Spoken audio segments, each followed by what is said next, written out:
there, Nico and Jenna.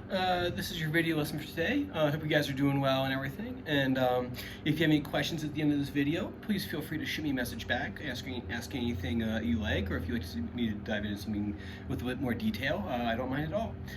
Cool. So what I'll do is I'll just go right down the list over here. I'll send this over so you can kind of follow along. But there'll be a lot of content in the videos. So first thing is sitting position, as we always do, kind of starting the lesson. Make sure our sitting position is coming along nicely. If I remember right where we left off last time, had our hand here, we had just shut the door, and then we were getting ready to put our hand in hands up position. So let me get my footstool so I can follow along.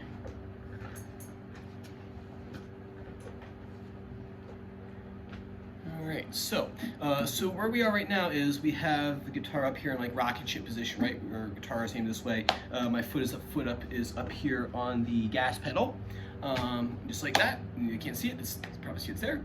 And what we're doing so far, and we should still be working because it's a tricky step for a lot of kids, is going from here and then timber and shut that door, making sure our guitar heart is right back here where our heart is, and hanging on over here. Remember, like I said before, a lot of kids, what they want to do is they want to do this for it's like a security thing, or they'll come in and shut the door, and then they'll put their hand here, or they'll let this one go and kind of do something whatever with it. But make sure that this hand is grabbing on. Let this hand fall asleep. Some kids need to spend a couple weeks actually just learning, just let that hand kind of fall asleep. Don't mess with that. Actually give them something maybe to hold on to. So here, turn timber. You bring the guitar down into heart to heart position, and you're still hanging on to the doorknob. This part right here with the right hand. So one more time, open that door, and we turn timber, and we put that waist right on top of our left thigh over here. So bring it down, it should be resting like that. Good heart to heart, and you know you got it right when that headstock is at head level. And now that we're here, the next step can be a little tricky too. But what I like to do, I can't remember if I put on Nico's guitar last time, but if I didn't, I'm sure you have one around your house. Put a little sticker right here on the top of his upper bout. So you have the upper bout and the lower bout. Put a little sticker up here, right? And what you'll do, or what he'll do, and you'll do too, I guess, is you'll let go of the doorknob, right? But look at my elbow back here. Bring your elbow right along the edge of the guitar, right? That's what kind of holds all this together. That's why I can sit here and hold the guitar like this and have this arm doing this and this arm doing this, because it's like right back here is where it's being kind of held against my body. So I have my hand back on the doorknob. And what you can do is you can take like a little sticker, like maybe if he's into depending on what he's into, like Star Wars or whatever, or Spider-Man or something. You can put a little sticker back here, right? And he'll try to get his elbow right back here. So you see my hand, you know you got it in the right spot. His palm is on that upper bout right here, right? And my elbow is gonna be right back here on the wide part of the lower bout, right about there. That's where you'll put that sticker. That'll give him something to aim for. So you have the hand up, you have grabbed onto the doorknob. You let go of the doorknob and just trace that elbow along the edge of the guitar, right along here, and see if he can meet whatever sticker you put there, and let that hand just rest. Reach back out, slide that elbow back, right? You can practice moving the elbow back and forth like this. Grab on, bring that elbow, hands up. Grab back on, trace that elbow. See if I do this, right? Grab back on. If I do this, see if I trace along, but I'm not touching the guitar, there goes my guitar. So the elbow goes along the edge of the guitar right to where the sticker is going to be. Wide part back there, okay? So far this week, review. Sit, so you're up in statue, gas pedal, launch pad. You can launch your rocket ship straight up if you want. Foot on the gas. Turn that guitar timber down in heart to heart. So I got my hand right here on the doorknob. Let go of my doorknob. Trace that elbow. Just like that. And at that point we fall asleep, and bam, we're right there ready to do our parachute, the stuff that he's been doing on the ground. So we're getting pretty darn close to putting the whole thing together. I'm hoping in the next few lessons we'll put the whole thing together and he can do his gentle G's. All right, right, so work on that for me. Next thing is the string name review, because when we get to all that string position stuff done, I want him to be able to play right away. So what you do, tuck this down a little bit so you can see better. There we go.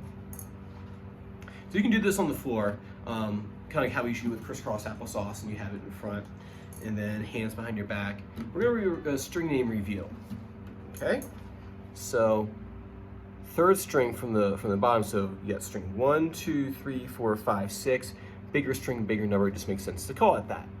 So you have string 1, string 2, string 3. That is your G string. So just do one string at a time. If he gets it a bunch of times in a row without thinking too much, just keep on adding another one on into it. Don't forget, you gotta do all three all at the same time. Remember, we're reviewing them. Hands behind your back and roll your dice. All right, pointer man, excuse me, what you do is have this pointer man hand, right hand pointer man, touch the G string, right? Hands behind our back. On your mark, get set, touch the G string of pointer man. You touch that third one right there. If he makes a mistake, that's okay. Just remind him which one's G. The third string right there, hands behind your back. Okay, let's do G a few more times. Meanwhile, always playing a game. Again, moving games around, or moving pieces around a board game if you, or a board if you want to. And point to that G. Hands behind your back, point to G. And just review it that way. Okay, once he does G a bunch of times, okay, let's throw B into the mix. B is the second string here. E is your first string. Hands behind your back. All right, we rolled the dice and we got a 4. All right, point to B 4 times for me. Bam, bam, bam, bam, right? Then add E into the mix. And then what you can do is you can mix it up. So you can go, okay, it can be G, B, or E. I'm not gonna do anything else beyond that. Hands behind your back. All right, B, point to B. Good. Hands behind your back, point to E. Good. Something like that right there where you mix up. So first, review each individual string name, and then do like a mix up of them. Because what we want to do is we want to have him parachute, play G, B, or E, or in his singing position, just parachute and just know which one's which. So start with those 3 open strings. All right, so that's what I'm working on for that. Next is gentle moon hops, right? So far where we are, hands behind your back, get your dot, I can't remember what dot color dot he has, like purple or something, I guess. Land on that dot right there, parachute. Put that pirate map in his hand. Remember, nice, gentle pirate map. Don't crush the pirate map, right? You won't be able to read it. And touch the G string. That's all you want to do, just touch it right there. All right, hands behind your back. All right, parachute. All right, touch that G string again for me. So gentle G's, just on the tip of the finger. We're gonna push that finger through, and it's gonna rest on the string behind it. So see what I did there? I parachuted, I'm on 5 there, now I'm on 5. I touched the G string with pointer man. Right? That's what I did with pointer man over here. So you can just touch it with this pointer finger, and then just push that finger right through. If you have too much finger, you're gonna get caught. If you have too little, it'll be super quiet. Just right on, if I can show you where my finger is touching. Oh, you can see that in there, but like right on the tip of my finger, there it is. Right on the tip of the finger, right? Not too much finger, otherwise you'll snap. You'll get that sound. Hands behind your back, parachute, touch the G string, push through. And it's called a rester because you're resting on the string behind. So I'm not doing this, like flying away. Rest on the string behind, just like that. Awesome, so I want you to work on those for me, and then with that last one, you can mix up. You can do like G, B, and E once he's comfortable identifying each one, and he's comfortable doing that moon hop. Then at that point, it's just a matter of us just putting everything together for his open G string twinkle. All right, and if there are no questions, feel free to shoot me over. Feel free to shoot me over some questions if you have any, and if not, I will see you same time next time. Take care.